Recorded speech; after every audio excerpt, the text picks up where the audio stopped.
Chapter 2, Motions of the Earth. Hey children, now take a globe and spin it. Note the line around which it rotates. The turning of an object around itself is called the rotation, and the imaginary line around which it rotates is called its axis of rotation. So, take a plumb line and hold it close to the globe. You will see that the plumb line and the Earth's axis are at an angle to each other. That is, the Earth's axis is inclined. The Earth rotates with its axis inclined like this. The line NS shows the Earth axis. It passes through the center of the Earth.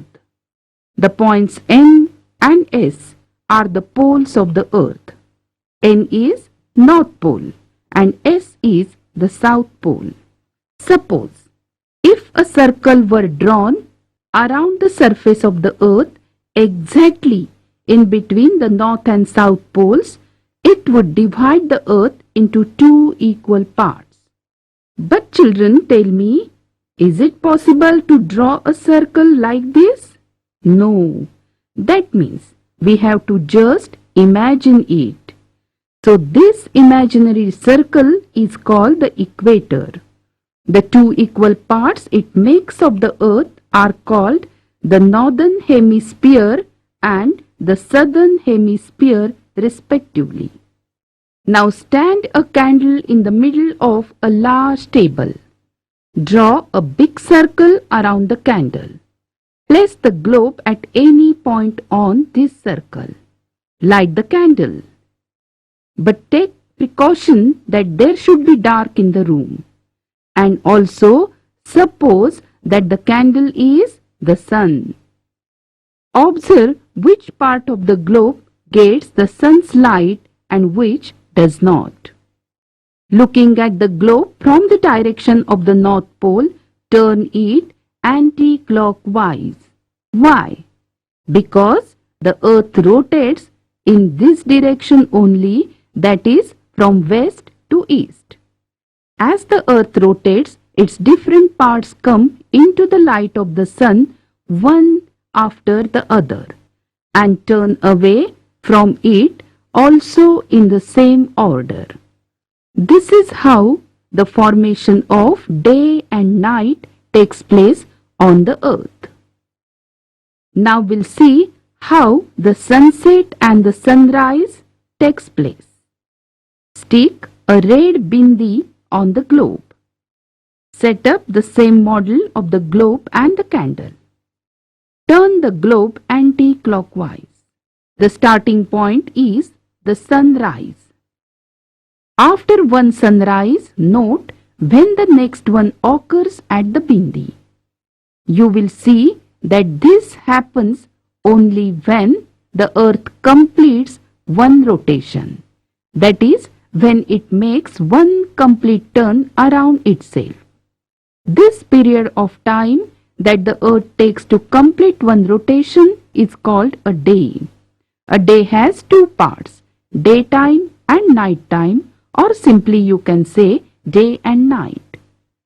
For the purpose of measuring time, we divide the whole day into 24 hours, each of which is called an hour.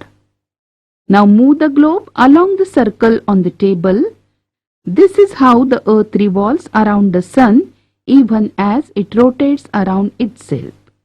This period of time the Earth takes to complete one revolution around the sun is called 1 year. There are about 365 days and 6 hours in a year.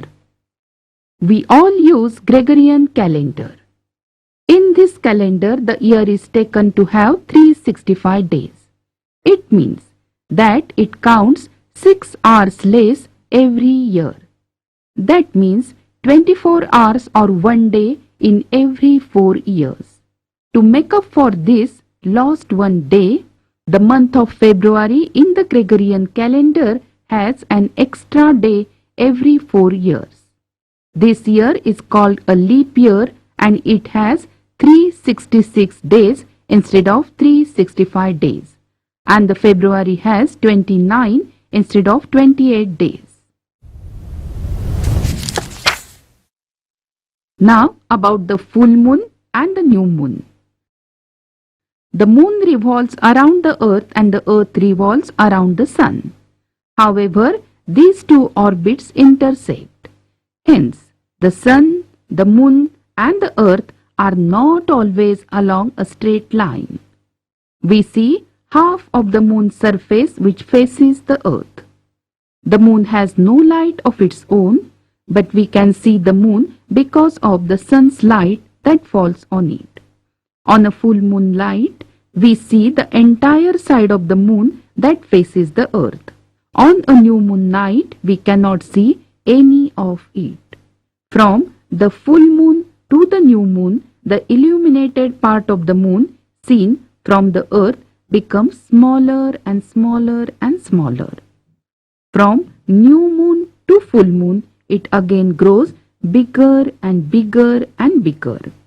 These different shapes of the moon are the phases of the moon. It takes 14 or 15 days from new moon to full moon. This is the fortnight of the waxing moon. After the full moon, the moon appears smaller and smaller, and after 14 to 15 days, it is new moon again. This period of the fortnight is the waning moon. Thus, the period from one new moon to the next is of 28 to 30 days. It is the lunar month. Every day of the lunar month is called a tithi. There are some important tithis which we celebrate, for example, Dasra or Diwali.